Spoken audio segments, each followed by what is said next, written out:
Barangay Soa, Malinaw, Albay, muling nasilayan ng diwa ng pagkakaisa at malasakit sa ginanap na kaugmahan sa Kapaskuhan para sa Kaakian.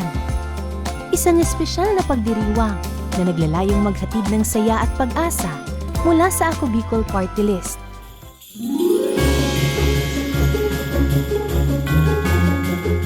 Aabot sa 86 na bata ang nakiisa sa nasabing aktibidad. Ang kanilang mga ngiti at siglang taglay ay patunay na ang simpleng pagtitipon ay may malaking kahalagahan sa kanilang puso.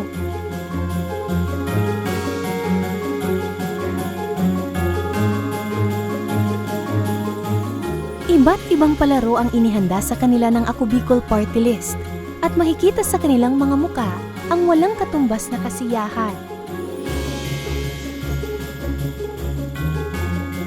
Pinangunahan ng Ako Bicol Party List, kasama si Ako Bicol Party List Representative Alfredo Pido Garbin, ang pamamahagi ng mga regalo para sa mga bata.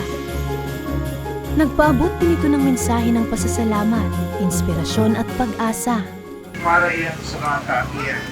And in one way or another, maski sa dikit na bagay, lalong-lalo na sa mga nagtitirios, mayami mapauma sa paagi ng pagdaragang Christmas party, naharap kayo sa tuyang pinagpapundok na, ibang clown, ibang mga regalo para sa tuyang mga kaakian.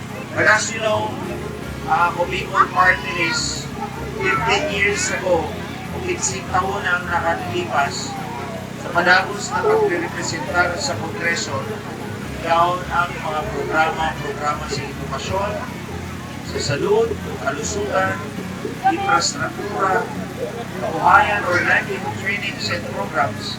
Itong pagtaong oportunidad kaani makagawang trainings sa tuyang kababayang Bicolano at si makagawang ikamang. Yaon man ang pagpromote sa turismo kasi pagtabang sa mga araoma, sa mga parisira, kasi pagprotegir sa tuyang palikutan sa paagi ng mga environmental programs. Iyan sa tuyang programa na panagos na pinagpumusol sa Kongreso kasi pinapakinabangan sa tuyang mga kababayang Bicolano. Hindi pa nagtatapos ang sorpresa ng Ako Bicol Party List sa mga bata. Kaya naman nagkaroon din ng clown para masdaman ng mga bata ang kasiyahan. Sa Ako Bicol Party List is maraming thank you dahil sobrang saya sila dahil maraming naibigay na regalo, kasiyahan at mga prizes. Ang mga munting handog na ipinamahagi ay nagpahayag ng malasakit at pagmamahal at nagsilbing inspirasyon upang maramdaman ang kahulugan ng Kapaskuhan. Maraming salamat Ako Bicol Party List.